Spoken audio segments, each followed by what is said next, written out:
ये जो लोग बोलते हैं ना, ये उसी तरह है कि जब हम दुखी हैं, पीड़ित हैं, तो हमको सहला दिया जाता है। भाई साहब, सोने की चिड़िया हम कभी नहीं थे।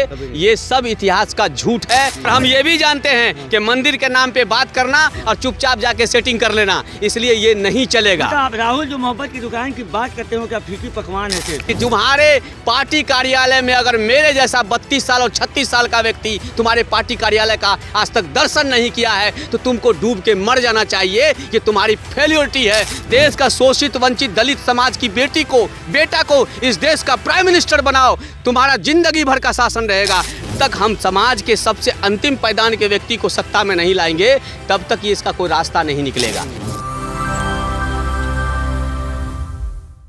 इसलिए मैं कह रहा हूं कि भाई 200 साल वाले, 700 साल वाले, 500 साल वाले जो है ना, उसकी गिनती इतिहास में हटा दी गई है।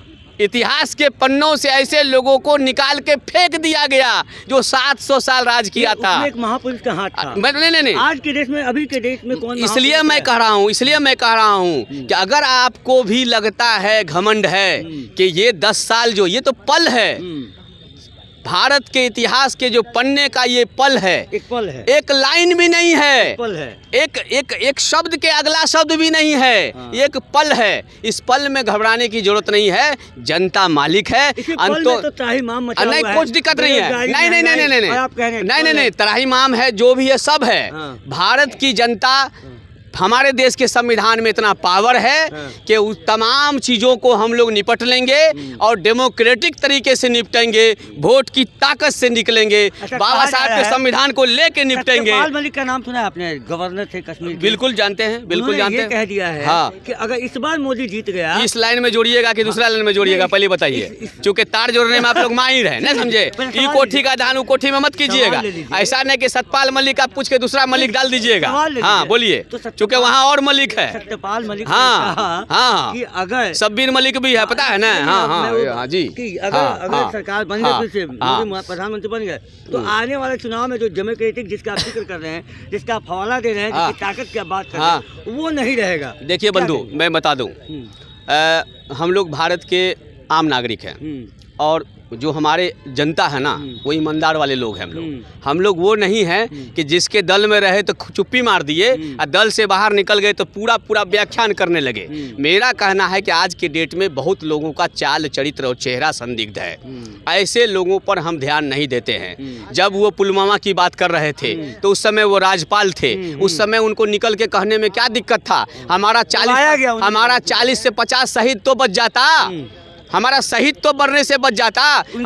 हमारे गरीब गुरुआ का बेटा जो देश की रक्षा कर रहा है बॉर्डर पर, उसकी हत्या हो गई और उसके बाद में आप आकर हमको बता रहे हैं कि पुलवामा कैसे हुआ था। इसलिए ये नहीं चलेगा। हमारा साफ मानना है कि अगर आपको लगता है कि कहीं गड़बड़ी है, उसका समाधान हमारे देश की जनता के पास है, संविधान है। डेमोक्रेटिक तरीके से अपने देश के संविधान को लेके चलेंगे और हम अपना वोट की ताकत से जो है हर तानाशाह को हटाएंगे। जिसको भी ये घमंड था कि इतिहास में सिर्फ हम हैं, वो चले गए। और तो जब चले गए तो बाकी लोग को भी, अगर किसी को भी घमंड होगा, जैसे कांग्रेस को घमंड था, जो चले भी गए साहब। हाँ, तो कांग्रेस को घमंड था, 50 साल शासन किया। हमारे देश को सोने की चिड़िया कही जाती थी। हाँ, आज सोना गायब है। हाँ, नहीं, ये इतिहास का भ्रम है। लोग झूठ बोलते थे। हमारे देश सोने की चिड़िया नहीं थी। अच्छा। ये जो लोग बोलते हैं ना, ये उसी तरह है कि जब हम दुखी हैं, पीड़ित हैं, तो हमको सहला दिया जाता है। भाई साहब, सोने की चिड़िया हम कभी नहीं थे। ये सब इतिहास का झूठ है। जो वर्तमान है, हाँ, हमारा भविष्य बहुत उज्जवल था। हम सांस्कृतिक रूप से मजबूत थे। हम वसुधैव कुटुंब को मानने वाले थे। हम सबका सम्मान करते थे। पूरी दुनिया में हमारा इसके लिए जाने हम जाते थे। लेकिन सोने की चिड़िया नहीं थे। अगर सोने की चिड़िया होते साथी, तो अभी बिहार में जाति गणना हुआ है। हर जाति का जो है 30% गरीब है।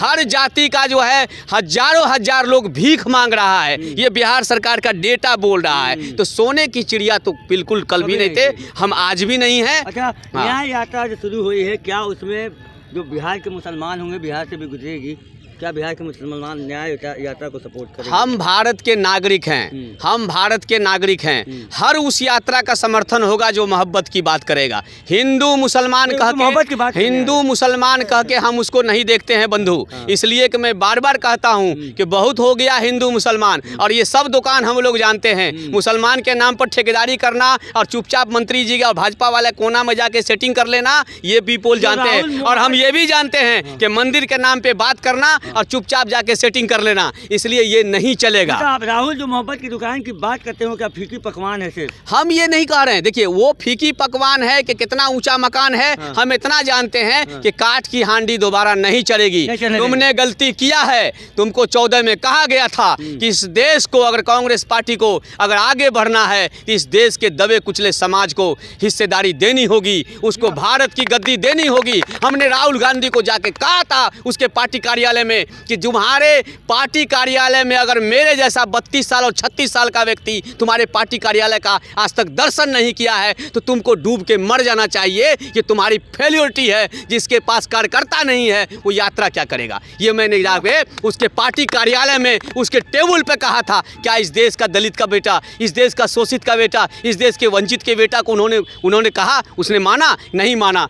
दम्भ में थे, घमंड में थे, सत्ता के नशे में थे। और हमने कहा था इसी मोरिया होटल में कि दर दर की ठोकर खाओगे अगर इस देश के शोषित वंचितों को सत्ता नहीं दिया। तुम्हारा सच्चर कमेटी, तुम्हारा रंगनाथ मिश्रा कमीशन का धूल फांकता रहा। तुम शासन करते रहे इस देश पर, 50 साल के शासन तुम्हारा है, और तुमने इस देश को बताया कि इस देश का दलित जो है, इस देश का जो मुसलमान है, उसकी स्थिति दलितों से बदतर है। ये तुम्हारा रिपोर्ट था, मेरा रिपोर्ट नहीं था। उसके बाद भी तुम्हारा पार्लियामेंट में धूल फांकता रहा। मैंने उनको कहा था, 3 बात मैंने कहा था कि सच्चर रंगनाथ कमीशन को तुम पास कर दो, इस देश में तुम्हारा शासन रहेगा। इस देश का शोषित वंचित दलित समाज की बेटा को इस देश का प्राइम मिनिस्टर बनाओ, तुम्हारा जिंदगी भर का शासन रहेगा। हमारी बातों का इनकार किया, हमारे लोगों को इन्होंने इनकार किया। उसका नतीजा है कि उसको निकल के कभी दाढ़ी बनानी पड़ती है, कभी जनों दिखानी पड़ती है, कभी टीका लगाना पड़ता है, कभी चंदन लगाना पड़ता है, कभी टोपी पहनना पड़ता है। ये अगर ये हुआ था, और मैं जो बात कर रहा था वो भारत का नागरिक बात कर रहा था, कोई फिरोज मंसूरी बात नहीं कर रहा था, भारत का नागरिक बात कर रहा था। मनमोहन सिंह एक अल्पसंख्यक को प्रधानमंत्री बना चुका है, आप बोल रहे हैं कि वो ऐसी बात नहीं। मैं बिल्कुल बहुत